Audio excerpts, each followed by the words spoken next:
हरपळे, अशोक वामन दोरगे, भुजंग मोहन दोरगे, विठ्ठल बबन कारंडे, मोहन मल्हारी कारंडे आणि बिरा बबन पिंगळे.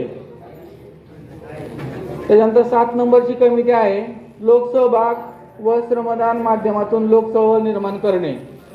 या 7 नंबरच्या कमिटीमध्ये गटप्रमुख आहेत नितीन शांताराम दोरगे, अरविंद मच्छिंद्र जाधव, धनंजय सकाराम कोलते, रावसाहेब बबन डोंबे, सचिन जुंबर खोमने.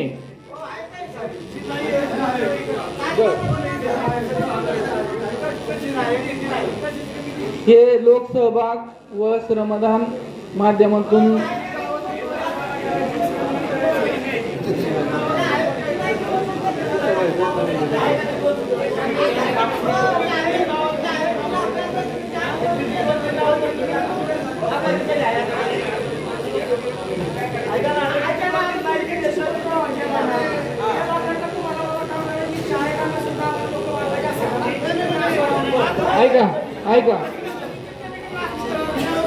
ऐका ज्याला सूचना मांडायची त्यांनी उभा राहून मांडायची.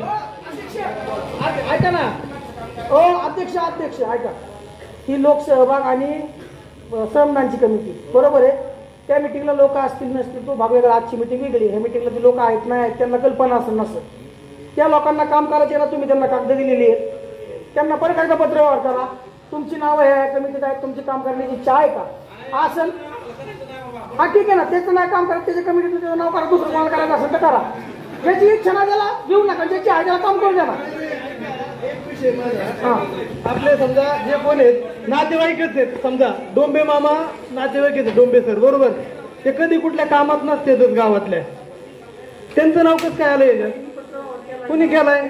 त्यांनी नाव टाकायच्या आधी पत्र व्यवहार करायचं ना. त्यांना विचारून केलंय का? असं कसं काय?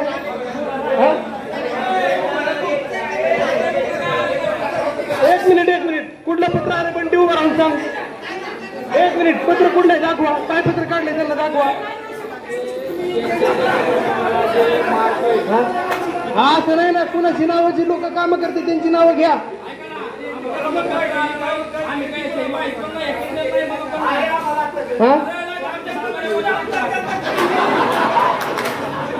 अरे हा खकार भरगावचा असंच चाललाय.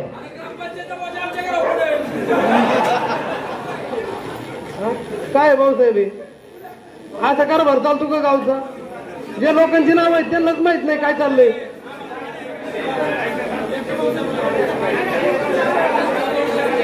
मला सांगा, ज्याला नाही गडबड आहे ना त्यांनी घरी जा. नाही ज्याला नाही गडबड आहे ना त्यांनी घरी जावा. इथं प्रत्येक वेळेस असाच विषय होतो, घ्या पुढचं. काय पुढचं नका करू? मागच घोटाळा झाला एवढा, पुढचं काय करायचंय अजून? चालूच विषयावर ज्या लोकांना माहितीच नाहीत आमची नावं कशासाठी टाकल्यात आणि हे काय विषय चाललाय हा? अहो आता नियम आहे तर ठीक आहे, पण ही कमिटी झाली मागच्या वर्षीची. आता चालू ना, तुम्ही वाचून कधी नावं दाखवले ती? मागच्या ग्रामसभेची नावं वाचून दाखवता तुम्ही. त्याला किती दिवस झालेलं? 9व्या महिन्यात झाली ती. 17 रोजी ना. मग अजून लोकांना माहित नाही तुम्ही नावं टाकलेली. बंटी तुला पत्र आलेलं दाखव. कोण आहे गटप्रमुख? त्याचा गटप्रमुख तरी हजर आहे का इथं?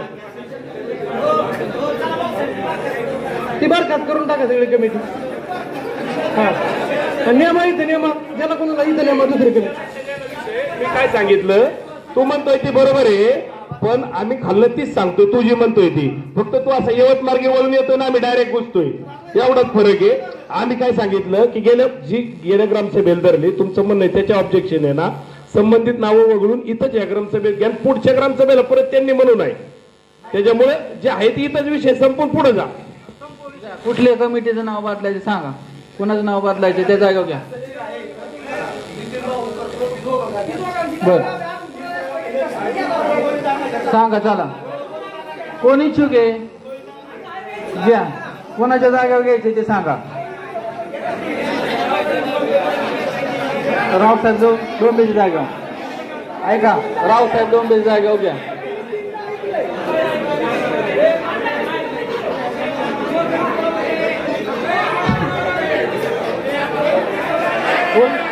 सांगा.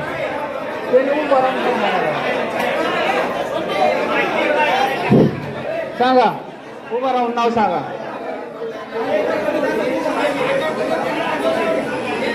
या.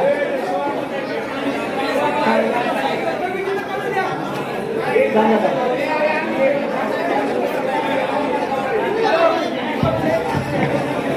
हो अण्णा, तुमचं नाव दिलंय. ती कमिटी कशाची माहिती आहे तुम्हाला? ही कमिटीच माहित ना, तुम्ही नाव कसं देणार आहे? ऐका ना, ही लोकसहभाग आणि श्रमदान ही प्रधानमंत्री मुख्यमंत्री पंचायत राजची कमिटी आहे. याच्यामध्ये तुम्हाला लोकसहभाग, लोकांचा सहभाग व्हायचे, श्रमदान गावासाठी काहीतरी योगदान श्रमदान करायची ही कमिटी आहे. तुम्ही इच्छुक आहात का? घ्या अण्णाचं नाव. अजून कोणी इच्छुक असेल, ज्यांना कमिटी कळली त्यांनी सांगा. शिवाजी हरिभाऊ दोरगे.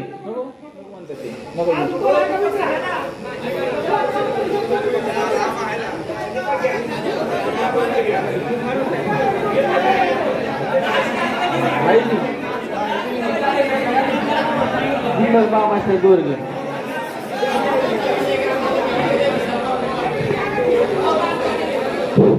ऐका, शांत झाला का? पुढचा विषय घेऊ आपण. हॅलो, पुढचा विषय क्रमांक 2. शांत झाला का? हॅलो, वरिष्ठ कार्यालयाकडून आलेले पत्राचे वाचन करणे. आपापसात जर कारवाई केला तर समोर काय चाललंय काय काढणार?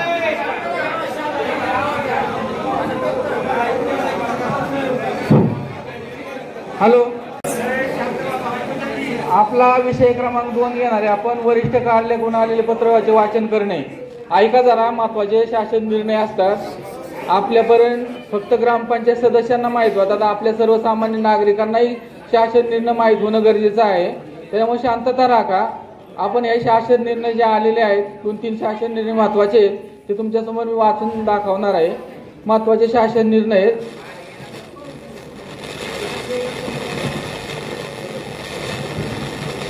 13 नोव्हेंबर 2025चा शासन निर्णय अति महत्वाचा आहे. मुख्यमंत्री समृद्ध पंचायत अभियान अंतर्गत ग्रामपंचायतकडून निवासी सवलत, कर व अन्य थकबाकी वसुली सवलत देण्याबाबतचा अति महत्वाचा शासन निर्णय. भूतो न भविष्य यापूर्वी कधी न झालेला शासन निर्णय, इतिहासात कधीही न झालेला असा शासन निर्णय झालेला आहे. आणि आपली जी घरपट्टी पाणीपट्टी थकबाकी असेल तर त्यात शासनाने 50% सवलत दिलेली आहे. अशा प्रकारचा शासन निर्णय आहे. तर मुख्यमंत्री समृद्ध अभियान हे अभियान 31 डिसेंबर 2025 या कालावधीपर्यंतच आहे. आणि 31 डिसेंबर 25 पर्यंत जो खातेदार ग्रामपंचायतचे घरपट्टी पाणीपट्टी 100% भरेल त्याला 50% सूट दिली जाणार आहे.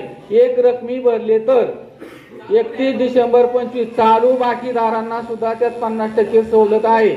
आता ह्याच्यात प्रश्न असा निर्माण होतो की माझ्या माहितीप्रमाणे भांडगावचे 30 ते 35% खातेदार हे रेग्युलर असतात.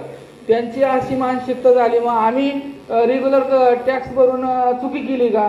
तर हाही पदाधिकारी आणि अधिकाऱ्यांमार्फत हाही मेसेज मुख्यमंत्री यांच्यापर्यंत पोहोचलेला आहे. त्यांच्या समितीवरती जे असतील त्यांच्या कमिटीमध्ये हाही सवलती म्हणजे रेग्युलर बाकी जे भरतात त्यांच्या सवलतीसाठी बी काहीतरी निर्णय थोड्या दिवसात होईल आणि त्याचा लाभ रेग्युलर टॅक्स भरतात त्यांच्यासाठी होईल.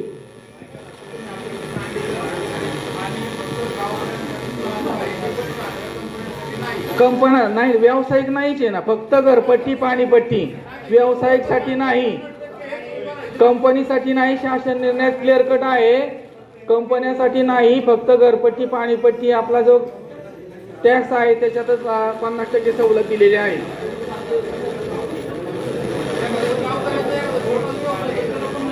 नाही, व्यवसायाला कुठलेच नाही.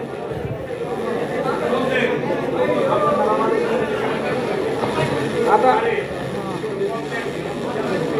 व्यावसायिक कुठल्याही मिळकतीला टॅक्स माफ होणार नाही 50%. फक्त निवासी घरासाठीच फक्त हा टॅक्स माफ होणार आहे 50%.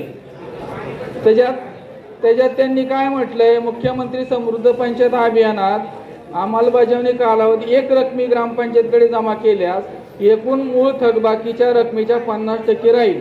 म्हणजेच काय, ऐका, म्हणजेच काय, सन 2025-26 च्या पूर्ण कराची रक्कम म्हणजे चालू वर्ष 25-26 च्या कराची पूर्ण रक्कम अधिक 1 एप्रिल 2025 पूर्वी कराची एकूण थकबाकी अशी मिळून ही 50% सवलत दिलेली आहे. म्हणजे चालू वर्षासाठी सुद्धा थकबाकीच्या 50% सवलत आहे याच्यात.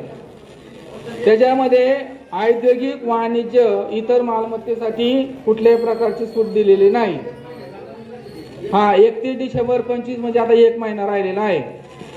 तो हा शासन निर्णय झालाय, परंतु आपल्या समोर ठेवलेला आहे की तुम्ही जर म्हटले शासन निर्णयाप्रमाणे आम्ही तयार आहोत तरच हा ठराव पारित होणार आहे.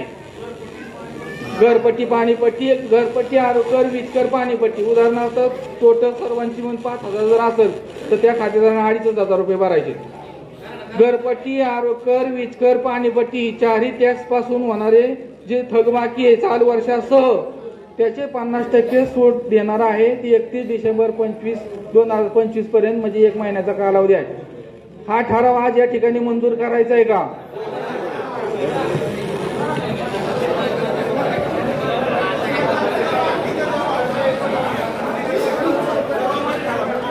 सूचनांमध्ये सांगा.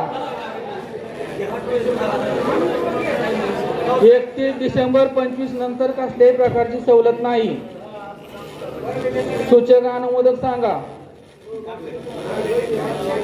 ठीक आहे, ठराव सर्वांचे मंजूर.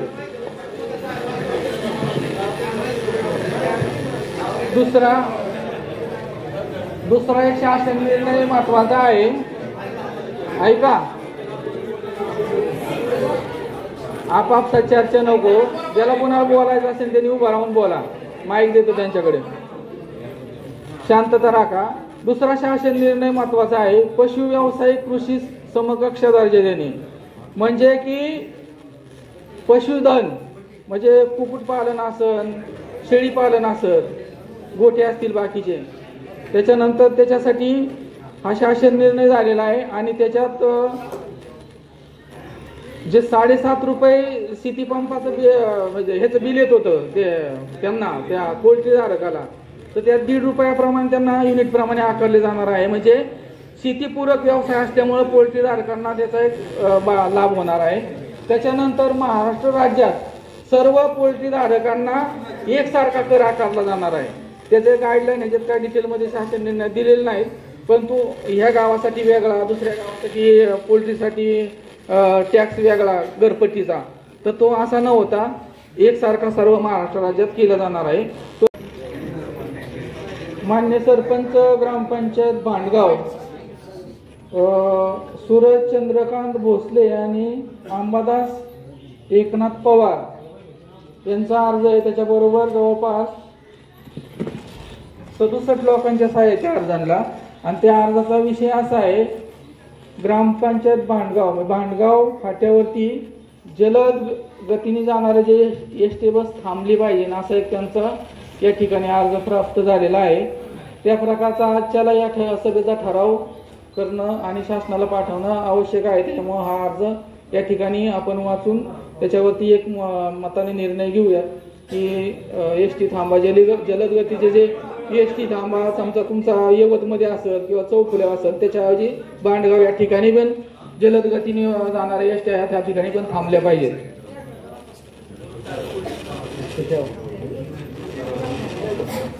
एक अर्ज आलाय त्याप्रमाणे आपण त्याच्यावर ठराव पारित केलेला आहे. पुढचा विषय क्रमांक 4 आहे, सन 26-27 अंदाजपत्रकास मंजुरी देणे.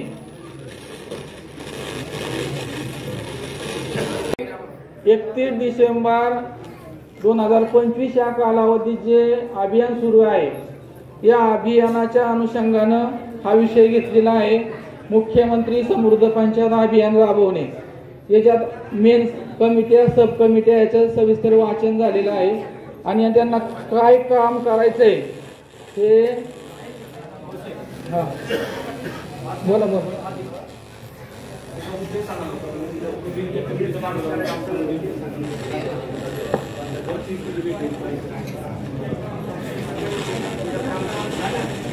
जवळपास ऐका, जवळपास राज्यात प्रथम क्रमांक येणाऱ्याला 5.6 कोटीचं बक्षीस जाहीर केलेलं शासनाने. तालुका स्तर, जिल्हा स्तर सगळ्या स्तरावरची बक्षीस आहेत. त्याच्यामध्ये 100 मार्क आहेत. ऐका, यामध्ये आपल्या